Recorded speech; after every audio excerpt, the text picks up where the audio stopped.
Well, I hope that I am going to come here and power you up this morning. I'm Dr. Cheryl Clarke, and if this is your first time here, welcome, welcome, welcome, welcome, welcome. This is our power call.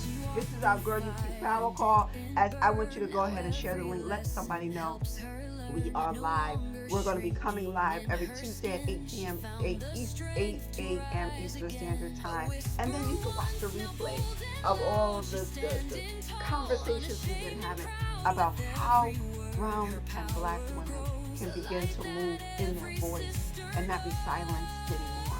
So this is where I am moving us to. So if you haven't already got your book, Dirty Cute, of course it's a movement. I want you to go ahead and get it. You go and get it anywhere on Amazon and then share it to your community because we are creating a movement. We're creating a movement. Why? Why is there a movement happening? Let me just talk a little bit about the movement before I get inside of the declaration. The movement is happening because I believe that there's a chance that we can now spread the news. What news am I spreading? The news that I'm spreading is the movement of Girl You Cuties, that we are now taking some tools, telling our story, moving in power, speaking in power, and no longer shrinking. This is your opportunity to take that, take some of the tools and move forward, move in your power. All right? So let's get started. In the very beginning of the book has a Speak Your Power Now declaration. Let's get started. I want you to take a nice, long, slow, deep breath in through the nostrils and exhale that out. Take a nice, long, slow, deep breath in through the nostrils once again and exhale that out. Today, I reclaim my power of purpose. Today, I declare that I have unshakable faith and confidence in my uniqueness. Today, I declare that I will not live in fear, but with power, love, and a sound mind. Today, I declare that I always communicate with words to empower myself and others. Today, I declare to always honor myself by living in the present and living powerfully in each moment. Amen and Ashe. Now, today, I always go with a topic, and I want to share with you today what I believe is a powerful space where we can begin to look and see inside of ourselves. What is the story and the script that we're carrying, firstly? What is it that we need to do to begin to look inside of ourselves to say how a woman can stand in her power? How does a black and brown woman use her voice to begin to move in the world? And not to fight the space and not to fight for your space, but to create a space for your voice. And a lot of times in the spaces, it's noisy. A lot of time in the spaces, we may not recognize who we are in the space.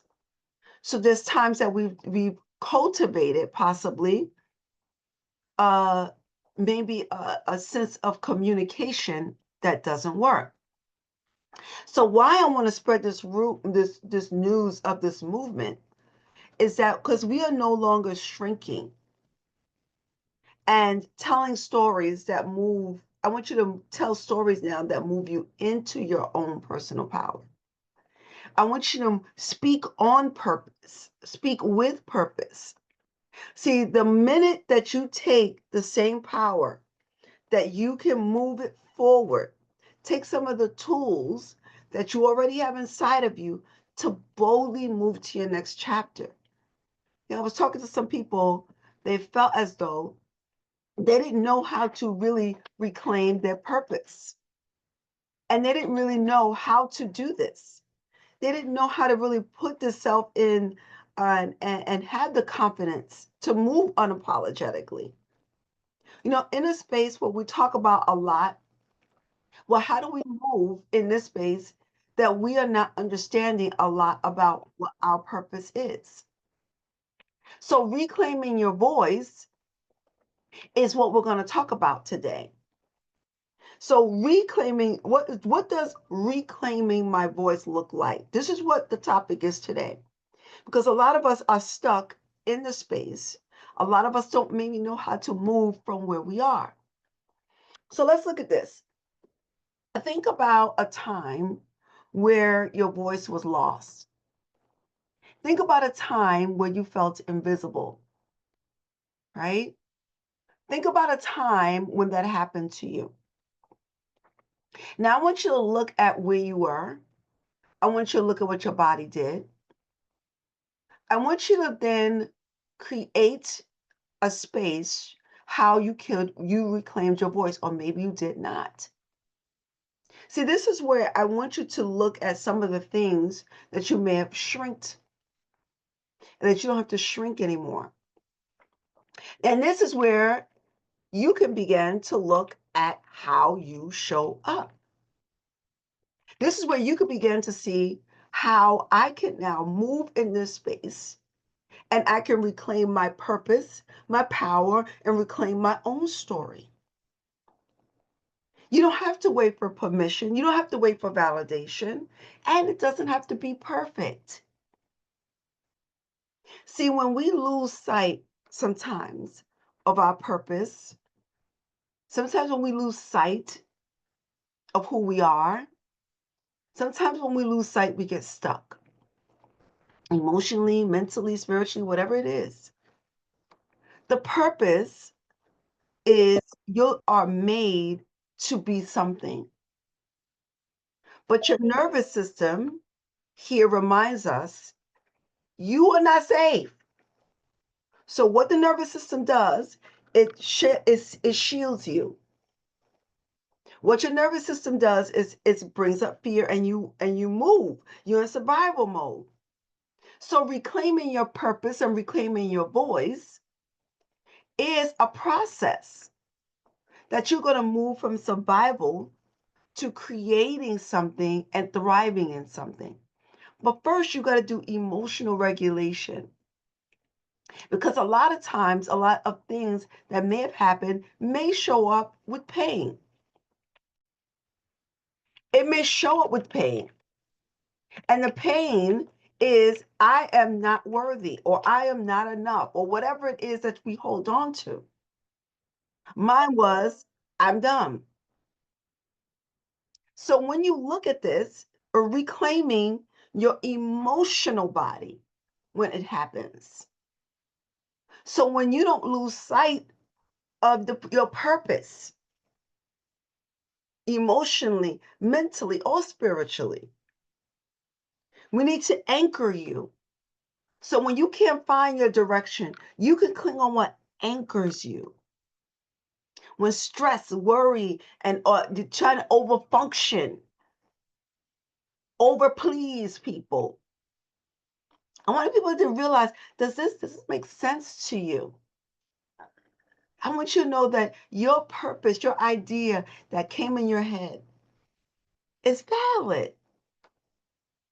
But when you reconnect with your why, now what starts to happen is you get to be really, really clear about what I am supposed to do. And then you get responsible for the planning. You become responsible for how you want that thing to look. You become responsible for your emotional regulation. No one else has that responsibility but you. And then we can move from survival to creation. But when we disconnect from who we are and we're operating in survival mode, we are now reacting. We're now protecting. We're now defending. And you don't have to do any of those things. But when you reclaim your purpose, your body begins to shift. And you move into from protecting to participating in this world. So you're no longer saying, when something happens, you're no longer saying that I'm going to shrink in the room. And I want you to look at, what are you creating right at this moment? What am I creating right now? What am I doing in this moment that's creating, that's shifting me, that I am showing my voice, that I have what I need, my self perception of who I am? I'm moving in this space. I'm growing in this space because you were made for a purpose. But at times, the things that happen to us shifts us. So this is where I want you to be. Not where I want you to be, but the desire. If you desire to no longer shrink in a room, if you desire to not be invisible in conversations, I want you to look and see, because you've already probably got something inside of you that gives you the strength to begin to move. You just didn't know how to connect with it. And maybe if you learned how to be silent, maybe if you have learned that I'm no longer going to refuse to apologize for me being intelligent.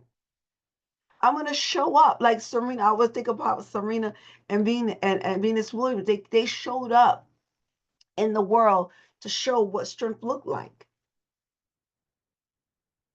Even in fashion, I'm going to be bold enough to share my fashion with this world. I could wear colors. I could wear beads in my hair. They use their voice and they use their talent. So the world had to adjust to that black and brown woman. But I will say, in the moment, you don't have to fight the space. Your voice can create the space. I want you to write that down. I don't have to fight the space. Your voice can create the space. So when you speak from a space where you can now articulate yourself without getting emotionally hijacked, that can shift the room. When you speak with clarity, people listen differently. When you speak with confidence, the room rearranges itself around your presence. I never forget, I walked into a room and I was with my colleagues and we were sharing about a topic. I don't remember what the topic was. And I was the only Black clinician in the room at the time.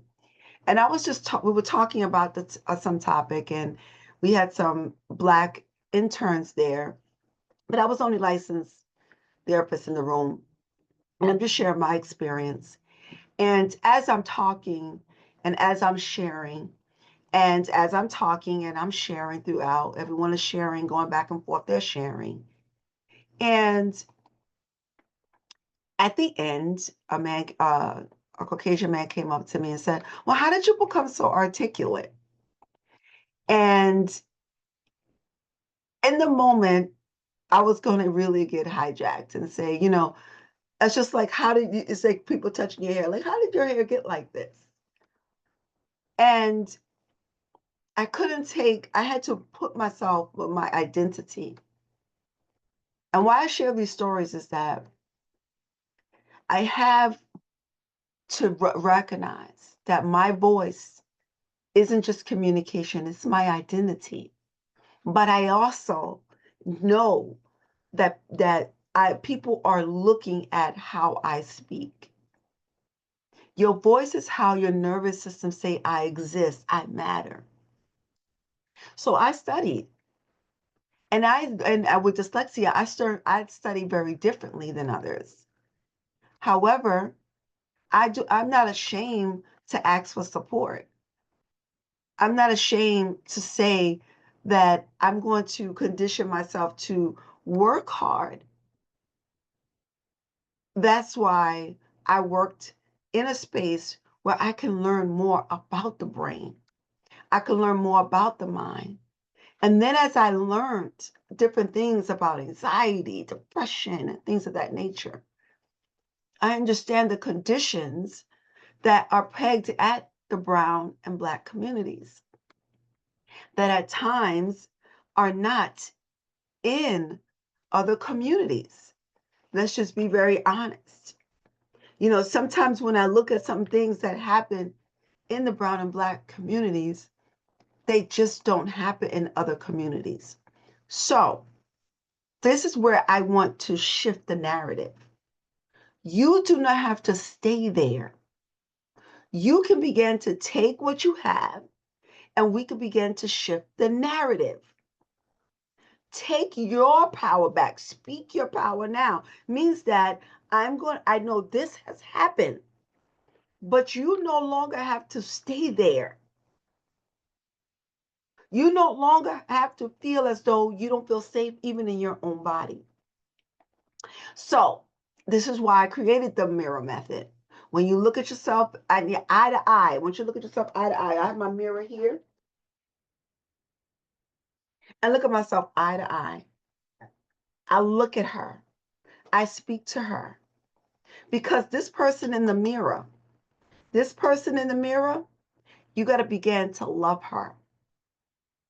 Look at yourself and speak to her so you can begin to reprogram her. You're teaching your brain to visibly see safety. You're retraining your nervous system, right? You're retraining yourself that the power goes to those who begin to stand in their own power first. If you ask for permission or wait for permission, you're going to be waiting forever. I want you to say right now, it's my turn. It's my turn.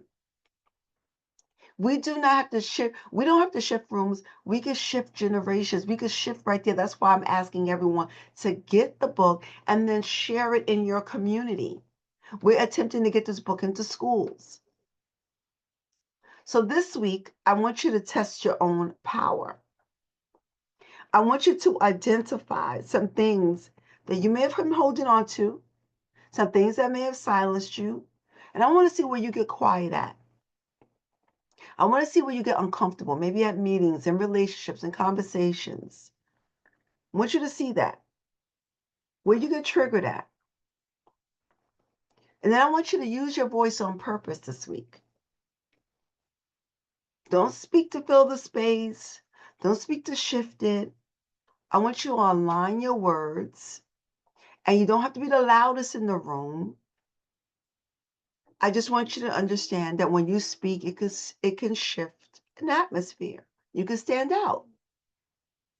And I want you to notice your presence. I want you to notice your energy. I want you to notice yourself. Your voice is not an accident. Your presence is not a problem. I want you to look at that. When brown and black women speak from their truth, they can shift the rooms. And listen, your voice can create the space. Let me say that.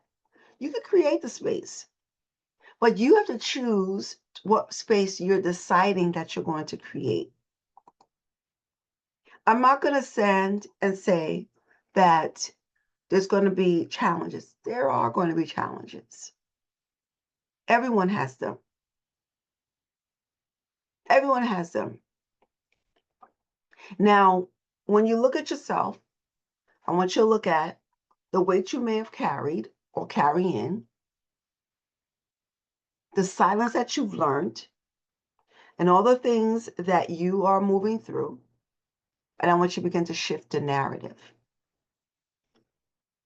You don't have to stay there. You don't have to live inside what happened to you. You could begin to take what you have, your story, your scars, your strength, all of it, and begin to shift the narrative. You could take your power back. You could speak your power. You could raise up and not be apologetic for taking up the space. Because reclaiming your voice is not a rebellion thing. It's the restoration thing. So in this moment, I want us to move from surviving to creating. Today, I'm no longer shrinking. Say with me. Today, I'm no longer shrinking. My story is sacred and my voice is necessary because my voice is powerful. All right, so I hope you enjoyed this morning. And today, right now, I'm going to open up any questions or comments at this time. The floor is yours. And let me check the chat room just to make sure, because people are early this morning. All right. So if there's no questions or comments, I want to thank you for joining me. Share the link out. Let everybody know This is your opportunity to you to speak your power now. And girl, you cute. Have a wonderful day. This power call, I hope you're powered up to move into this area, move into your life. And Ms. Harmon says, this is great, Dr. Clarke, and you know how important this is to me. Good. I hope this is important for all of you. Have a great and fantastic day. And remember, your voice matters. Have a good one. You are enough. Your voice is divine. Now speak.